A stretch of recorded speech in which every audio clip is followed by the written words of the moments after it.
Hello folks, my name is Fred. I'm starting this little YouTube channel because I sometimes teach people how to play instruments, banjos, ukuleles, mandolins, and I get asked questions, and I'm just going to put together some little answers to some of those questions in a spot where people can always come back to them and check them out again. So the first thing we're going to deal with is the ukulele today, and I've got two of them here. They usually come in 5 different sizes, and the sizes they come in are the soprano, which is the smallest uke, and these tend to be, this was a very common size about 100 years ago, and then they come in the next size, which is called the concert size, and that's that one, that's a concert uke.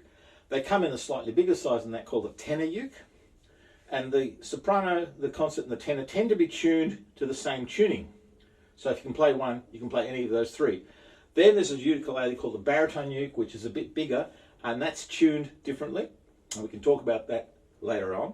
And then finally, there's a new ukulele called the bass uke, which is really an electric instrument. It really doesn't make very much acoustic sound, but when you plug it into a bass amp, it sounds wonderful.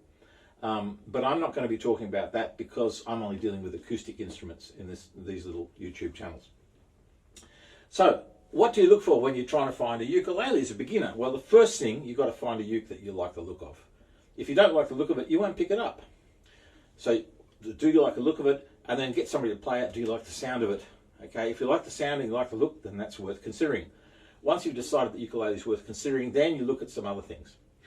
Then the first thing you look at, is there any damage to the ukulele? Are there any cracks or splits in the body? Is the top flat, or has it caved in? And an older uke may have caved in. Somebody may have damaged it at some point and repaired it.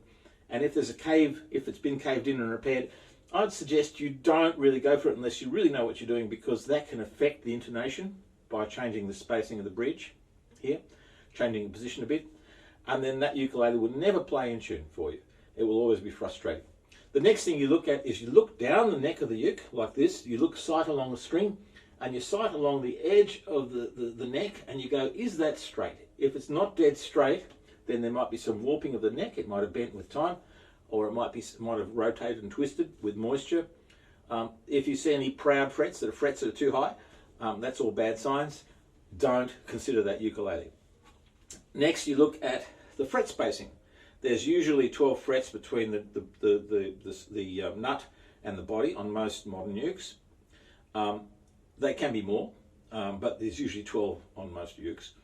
And the spacing should be changing regularly. So it starts off quite a wide spacing and ends up with a much smaller spacing, but it should be regular.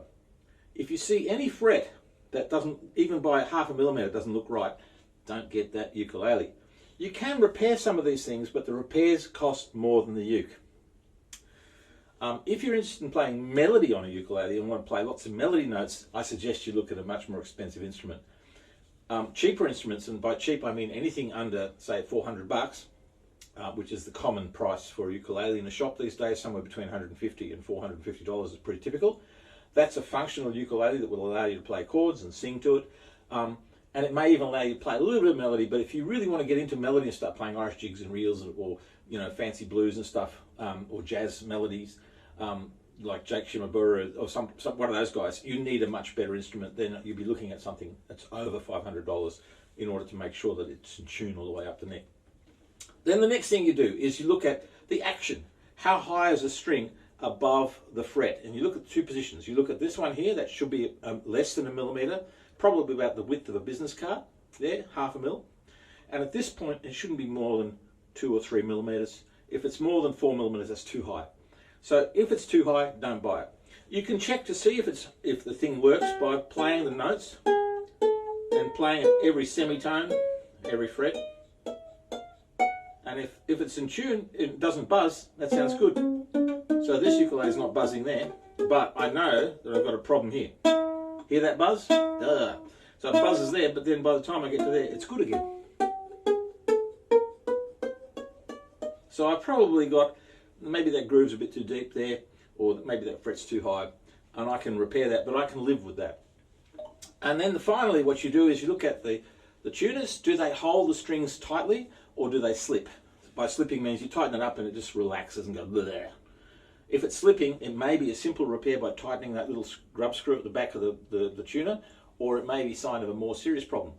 A more serious problem is usually when you tune or untune a uke, it'll have sticking spots.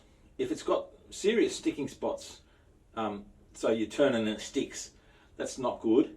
It may be fixable, but it may also mean that you can never keep your ukulele in good tune. So those are what you look for. You look for damage, a bowed deck, you look for good action, you look for nice regular spacing of the frets, you look for clear intonation, and you look for good tuners. That's it. Okay?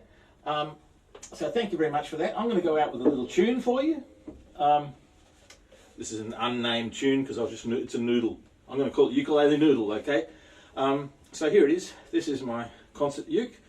And the ukulele noodle sounds like this.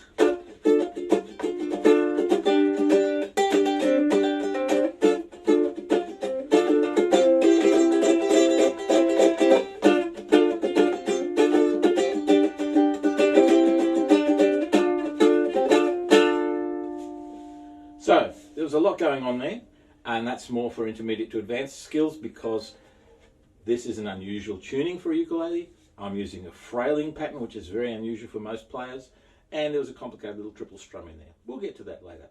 But in the meantime, see you later. Jivio.